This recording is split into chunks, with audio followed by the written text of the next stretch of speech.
Welcome back, everyone, to the School Leadership Show.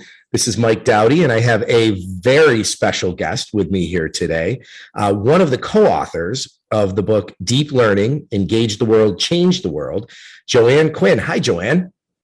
Hi there. Great to see you. Great to see you, too. So we're going to talk about this book first, Deep Learning, Engage the World, Change the World. But you have another book that you and your co-authors have written as a follow-up that gets into more of the practical of the how to implement the concepts in deep learning, right? That's right, Mike. So let's get started. So deep learning, people hear deep learning, and I'm not sure everybody has a common conception of what that is. So if you could take a couple minutes and just talk to us about the difference between traditional learning and deep learning and kind of why you got into this whole deep learning space to begin with. Well, we got into this whole deep learning space about 8 years ago. And the reason was that we knew a lot about how kids learn, about metacognition, about neuroscience. We knew lots about teaching practices. We knew lots about change, but we found that things were not changing in classrooms in large measure. And so we said, what could we do to have a bigger impact on all kids so that all kids were learning? So that was the impetus behind this. So we got together a group of people and we said, what would we want our kids to know, be able to do, and be like if we were in control of the universe? And what we came up with were these 6 global competencies. And we've asked parents, we've asked community members, we've asked people in countries all around the world, and you get pretty much the same answers. The words change a little bit, but pretty much everyone says what we call these 6 global competencies. And we realized that if we want to develop this new way of thinking as critical thinkers, problem solvers, good communicators, creative kids who are able to learn independently and care about the globe, that we need to teach in a different way that gives what we call sort of the new way of deep learning, which gives children voice and choice, which gives them a greater role in designing the learning, that gives them an opportunity to inquire and to think about new issues, not just solve problems for which the answers already exist. So that the shift is from the teacher dispensing knowledge at the front of the classroom to actively moving on a continuum to the teacher creating the conditions for learning for all students so that they are inspired, that they are engaged, and that they are really doing the work, shall we say, because they're doing the critical thinking. They're doing the partnership building. So what are those 6 competencies? You said there was some consistency across systems, across countries. What are the big 6? Well, 4 you've heard of for a long time. We've called them 21st century learning skills. We started back in the late 90s, if you were around then. And so those are communication, collaboration, critical thinking, and creativity. The problem was we gave lip service to them, but we never did much with them in a consistent way. And we had no ways to measure them. So we all said they'd be good to have, but we never really focused on them. We went right back to content. The 2 that we added that tend to be really a catalyst for the others are what we call character and citizenship. And they have different dimensions to them. So some might say, oh, well, character, we did that before. Why are you doing it as a retread? And yet we're realizing, and certainly the pandemic has made it more obvious than ever, that our students need to be resilient. They need to be persistent. They need to be able to learn independently. They need to have empathy and understanding for other peoples in the world. So those inner qualities seem to be more important in today's digital world than ever. The outward facing part of those is what we call citizenship. And that's being able to take perspectives on that allow us to understand the world, to be empathetic and to contribute to the greater good. So those are 2 new ones, the character and citizenship. And as a package, these seem to be the competencies that people agree on are really important if our students are going to thrive in this pretty complex world. And this was all pre-COVID. Fast forward, and it seems that the world now has woken up and said, yes, we have to teach whole children. It's not just about send home a work packet or send home a device. we need to attend to all of those aspects of learning. So it's like you stole my thunder a little bit, because this is where I wanted to say, hey, listen, Joanne, I started teaching in 1996. I went to the Character Ed conferences. I did the Trade of the Month. Like we've been there, done that. Didn't feel like it made a difference. Direct instruction works for me. What do you have to say to us crotchety old educators? Well, I'm glad that you went to those character conferences, because we knew then how important it was. It's just, it never made it into consistent, sustained use across all classrooms and all schools. That was the big problem. So why do you think that was? Because I think people easily get pulled back into the status quo, and what was being rewarded, if you think of the late 90s, that was back in test them to death. So, the testing took over and narrowed the curriculum and narrowed the results. And your second part of your question was like, why do we need that? Well, if we look at the results right now, the percentage of students who are engaged in school is abysmal, especially by the time they get to grade 10. So what we need is a way to engage kids in their learning. And we're not doing that by sending home worksheets or having them sit in front of a Zoom camera and absent themselves from the learning process, as many did during the pandemic. What we need to do is this more engaged, authentic learning where they've got real problems to solve, and the world certainly has lots of them. And of course, they still need the skills and the knowledge, but they need it for a purpose, as opposed to learn this now and maybe someday in the future, you'll be able to use it. Well, and I want to circle back to the COVID piece in a second, in terms of, if the extent to which you feel like that, that whole situation might be a catalyst for moving this work forward. But before we do that, though, how do you feel like are people reacting to, this work so far? I mean, think sort of pre-pandemic. Where were you starting to get some traction? What were the entry points for getting, teachers and administrators to really take a look at this and say, Joanne, you're right. Like that has been the missing link. Yeah. Well, as I say, we started 8 years ago, and what we did was invited up to 10 countries to join us. And we said, we'd like you to be knowledge building partners.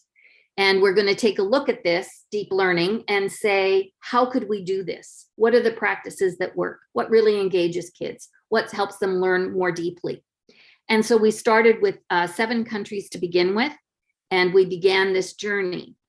We now are up to 15 countries who are members and actively engaged, and thousands of schools. So there is an appetite for it.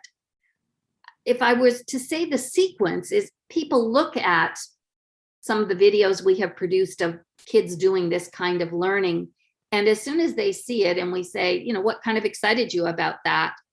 They have a long list of all of the things that they liked about it. And those are the same things that are the attributes of deep learning.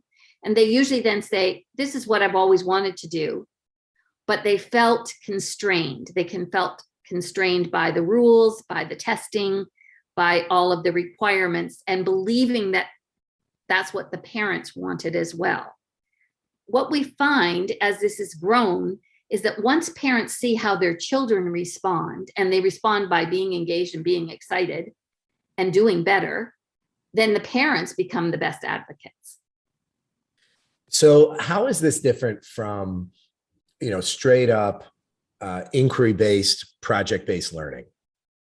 That's a great question, and we get it all the time. What we talk about are new pedagogies, and one of those pedagogies would be inquiry-based, problem-based, project-based. All of those are strong pedagogical practices that you use to deepen the learning, but it isn't only those practices. So that was one of the problems we noticed, that teachers are bombarded with all these different approaches, and first there's strategies here and there's assessments over here, and then we've got the literacy, and people just don't know how to put them all together. So what we did was create a frame that allows them to make those choices that's in a simplified way. So we can take a look at all of the good pedagogies and then say which of these would be appropriate at this point in time to achieve this standard or outcome that we have in mind and given the needs and interests of our kids. So really empowering teachers as pedagogical decision makers Exactly. to choose the most appropriate strategies. I remember when I was a principal, the question I used to ask teachers, in the pre-conferences before observations, the questions were always, why is this the right way to teach this content to these children right now? Exactly. And I think the teachers who think through that and who make deliberate choices might say, okay, this is perfect for these kids, for this content right now, to do something project-based, to do something inquiry-based. But to your point earlier, there's a set of skills, right, that students need. I think we've done this thing, and we keep doing this thing in education. And I feel like your work is a huge step in the right direction to get more toward balance. It isn't all one way or all another. It isn't all direct instruction or all project-based learning. It's about making these choices. So right. How does the framework help teachers in that choice-making process? We have some organizers that make it simple for teachers to make these choices. One of them is think 4 square. It's 4 simple decision points. So the first one we've talked about, which is the pedagogical practice. The second big decision points or sets of decisions we call learning partnerships. And that's where we decide what kind of student voice and choice and agency. How are we going to engage these kids as partners in their learning? And sometimes they might be highly engaged in determining how this will unfold. And other times that's not as big, but it's a decision area. We don't want to gloss over it. The third one is the learning environment, where 2 parts of that. The one part is the culture of learning. So how am I setting up my classroom in general so students feel like they belong, that they can take a risk, that they're connected to one another? So if we're asking them to do something that's new and very different, we have to be sure that we've created that right setting for them and those conditions. And also these days, especially around the learning environment, is it inside the classroom, outside the classroom, or some combination? And then the last one, the 4th decision point and sets of decisions, is around the digital world. And that was a default position up until the pandemic, where we tended to, what's the newest app of the week? And let's take a look at using that.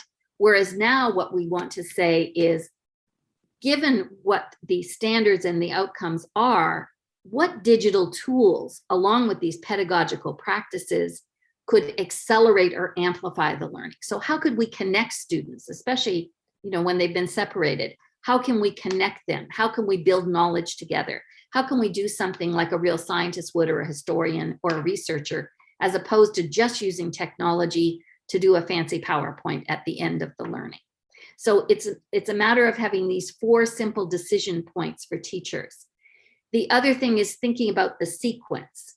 So the first thing is, what is it we want them to know, be able to do, or be like? So what's the content? We all have to teach content and curriculum.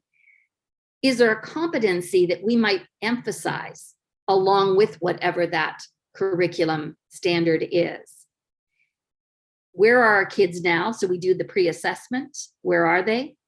And then we make some choices on those 4 decision areas that we talked about. And then it's an iterative process where we are looking at how are they doing, monitoring constantly, and making those adjustments as we need to. So this is really putting together the things that we know to be effective practices, but in a more purposeful and what's the word I'm looking for? Easily accessible, harmonious kind of way, like that the pedagogy supports the character development, which supports the outward expression of that, which is citizenship. And so I want to circle back to where we were around the pandemic. So to what extent do you feel like the pandemic served as a catalyst for moving this work forward? Because I feel like there's a lot of things that we've learned over the last couple of years. Yeah. Some things that we've learned that, practices that we used to hold on to that now are just done. Like we're no, and other things that we've learned that we've had to try out of necessity. We're like, hey, okay, this is something that maybe we want to hang on to after, in a post pandemic world. So I'm curious to hear your perspective on that. We've actually written 4 different very short papers for teachers that talk exactly about the pandemic. We started in early 2020. And one was called Education Reimagined, the Future of Learning. And it was saying, pandemic is terrible, but some people are going through it more easily than others.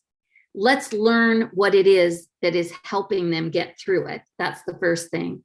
And secondly, for those who are struggling, even when they're struggling, they're saying, here's what we're learning about our kids. Here's what we're learning about learning. Here's what we're learning about our teaching. And we don't ever want to lose that. We don't want to go back. So it worked on a number of fronts. So that's on the pedagogy side. We learned that some children were more successful than others, and it wasn't always the students who had been successful when they were in front of the teacher. So there were some other that's not always an easy pill to swallow for the kids who've been successful work in traditional school. Exactly. Those kids did not always do so well. Our kids learned some other skills. There's all this talk about loss. Yes, there may be some content that didn't get addressed during that time, but some of our kids developed a lot of other skills around helping in their communities, helping with their parents, helping with their siblings, being more independent learners. So there were all those things. So we've learned about learners, and we need to, when we go back, ask them, what do you feel good about? What did you learn to do while you were away from school? What did you get better at? What are you most looking forward to when you're coming back with us? Teachers learned a lot about what engages kids, and telling them to do something. Direct instruction was not a winner in all circumstances, because you can't do that for 7 hours a day. And so I think that became very apparent. So then we started to change. Teachers were heroes in terms of how quickly they pivoted and changed what they were doing, and constantly have changed what they're doing. And so were school leaders, principals, administrators. So I think the other thing that we learned is that we can pretty quickly change things. We just needed a reason to change them. We are quite capable of doing so. So people learn to collaborate rapidly. We didn't have to have a special PLC on Tuesdays at 3 in order to make a change. If we saw a need, 3 teachers got together, they worked on something so they'd have something for the next day. So we never want to go through this again, but we do need to harvest the lessons that we have learned during this time. So the other thing that we learned is that parents and the community recognize how important schooling is, and that it's important not just for the content, it's important for the social interaction, and that learning is a social enterprise. And so I think there's a new value that's been placed on it. People have seen their own kids and they know what helped them thrive. And what helped them thrive are those competencies that we talked about. Could the children be curious and creative when they were home alone? Could they communicate effectively when they were at a distance? Were they able to do any critical thinking about what was important, what was online, make those kinds of judgments? So those competencies became more important than ever. And it's interesting too, and you hit on this a little bit. I think, the circumstances of the pandemic forced folks into part of the standards-based planning process that they might have given lip service to before, and that's prioritizing. Not everything is equally important. And I think when you just cut off half the contact time in a lot of cases, it forced teachers and school leaders to get comfortable with prioritizing that not everything is equally important, and we have to focus where we get the most bang for our buck. Did you notice that too in terms of content? Absolutely. I think a large amount of the content, people realized if they don't get it, it's not going to make any difference. So what are the big ideas? What are the big concepts that are really important? So it's forcing us to zero in on what do they need to know, be able to do, and be like. As I said at the beginning, we need to narrow that. And learning a lot of dates isn't as important as understanding the impact of events. Well, and I think especially in our current world that is, so polarized. I'm sure it's much nicer up there in Canada, and y'all are just so much nicer and kinder than we are down here. But generally, that I'd like to talk about that, and that whole that character and that citizenship piece, and then maybe go a little deeper in terms of why that's so important, how teachers foster that, and then maybe a little bit about measuring it, because that's always, not always, but that's what I feel like hangs a lot of people up. They say, okay, I can give my test on quadratic equations, and I know whether I was a math teacher, and I know whether or not they can do the skill. But how do I measure, somebody's resilience, or how do I implement my curriculum in such a way that promotes students being curious and those dispositions? And I love how you say know, understand, know, be able to do, and to be like when we think about what we want these kids to be like, how do you help people develop in that way, and then by extension get their students moving in that direction?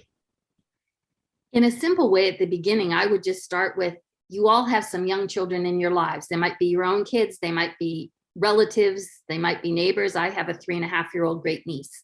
And I always think, what do I want her to be like? She's just coming into school now. She's 3.5 when she leaves. And I don't ever think about whether or not she's going to know those quadratic equations, because I know she will eventually when she needs them. But what I would talk about, and any parent tends to talk about, are those things that I've mentioned as the competencies. I want her to be successful in life.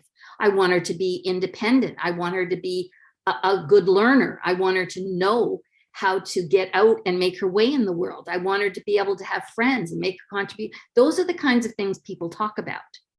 And so we pick up on that. And so that's how we get started. And then know, be able to do, and be like is really our old knowledge, skills, and attitudes that we were talking about a couple of decades ago.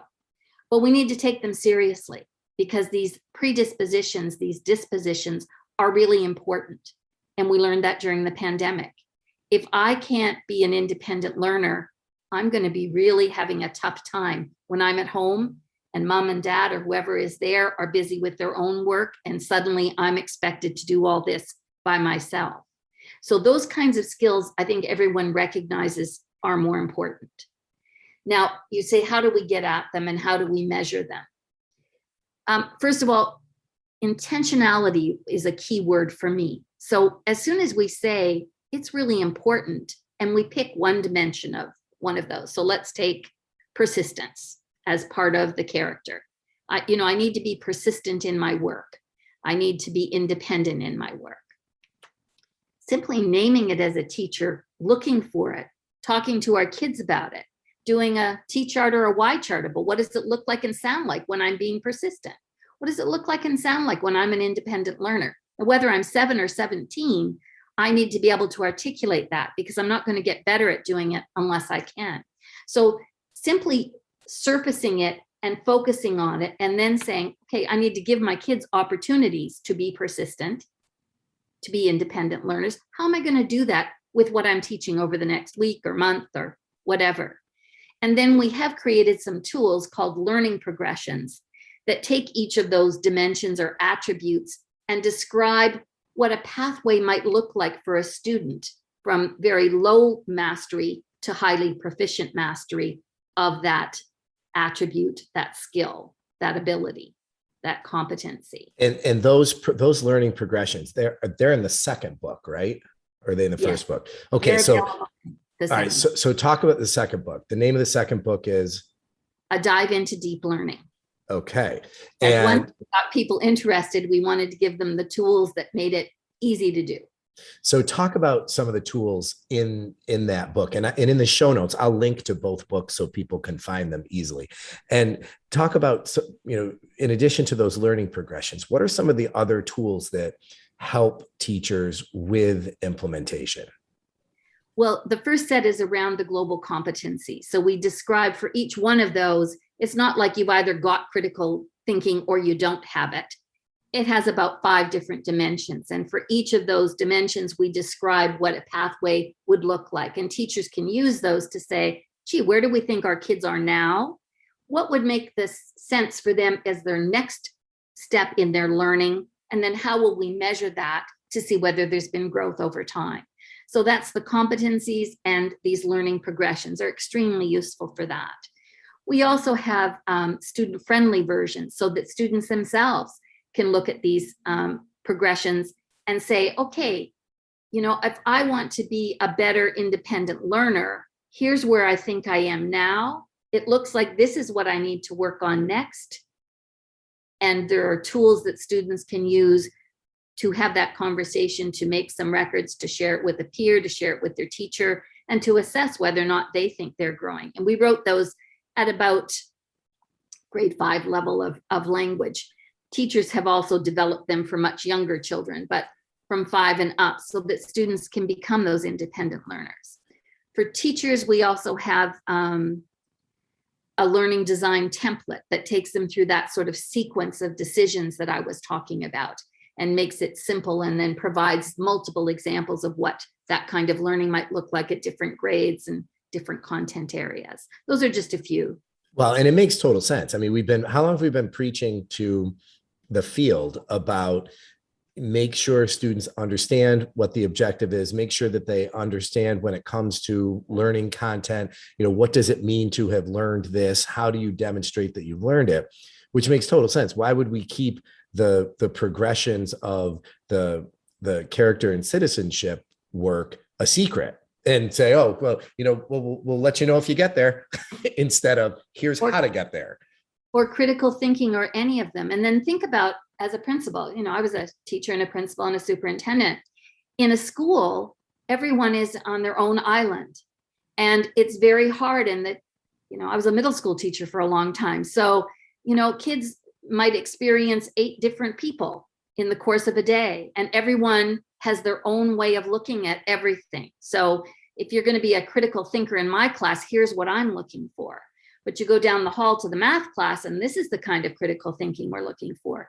So having these touchstones that teachers can have professional conversations around does a number of things. Number one, it gives an anchor for students to think about their own learning.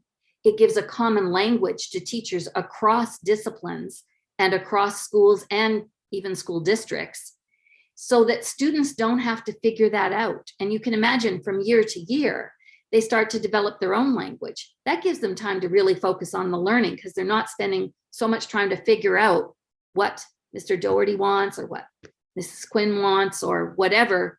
They're spending their time on the learning. Well, and it's a virtuous cycle too, right? Because not only are, you know, we teaching this knowledge, skills, and dispositions, but also empowering students to thoughtfully progress through and improve in those individual areas in a way that I don't know that we've done in the past.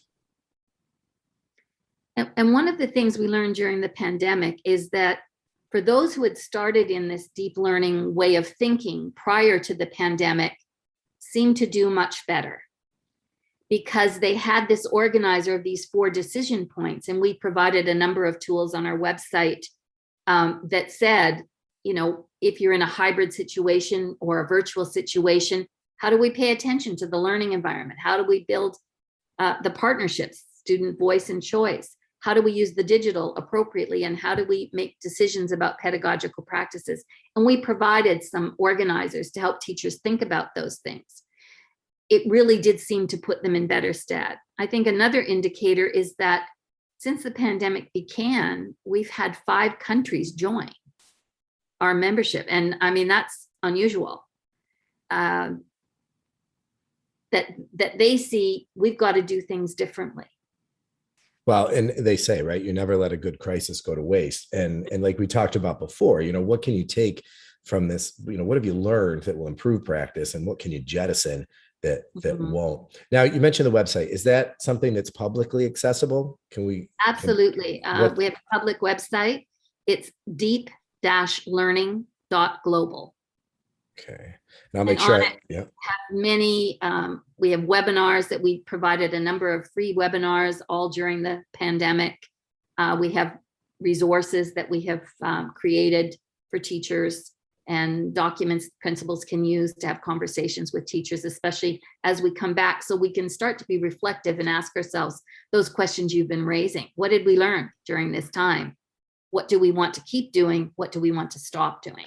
And That's there are it. tools in there for that. Excellent. And I will make sure I put that link in the show notes so that people can access that work. And Joanne, this is like been the fastest half hour of my entire life. What a great conversation. I want to be sensitive to your time. Any parting shots, anything that you think, oh, I wish, people have to know X as they continue to move forward, or what advice would you give? I think we're in a special moment in time. Educators have a special place in that moment. And we truly do have a chance to change the world and to change learning for all the students today and into the future. We've had the knowledge for a long time. I think we now have the will to do it. And we know how important it is that we don't squander this time of attention being put on education. And also some of the restraints and constraints have been pushed back a little bit. So this is our moment, guys. Standardized testing is kind of on the back burners. So let's prove to the world that if we work with kids in ways that engage them, that help them fulfill themselves as whole learners, they'll do better at everything. Couldn't have said it better myself. Joanne Quinn, one of the co-authors of Deep Learning, Engage the World, Change the World, and most recently, Dive into Deep Learning, Tools for Engagement. We'll link to both books in the show notes and the website so folks can see more of the great work that you're doing. And I just want to let you know how much I appreciated this conversation. It was spectacular. Thanks so much. It just went by so quickly. I enjoyed it very much.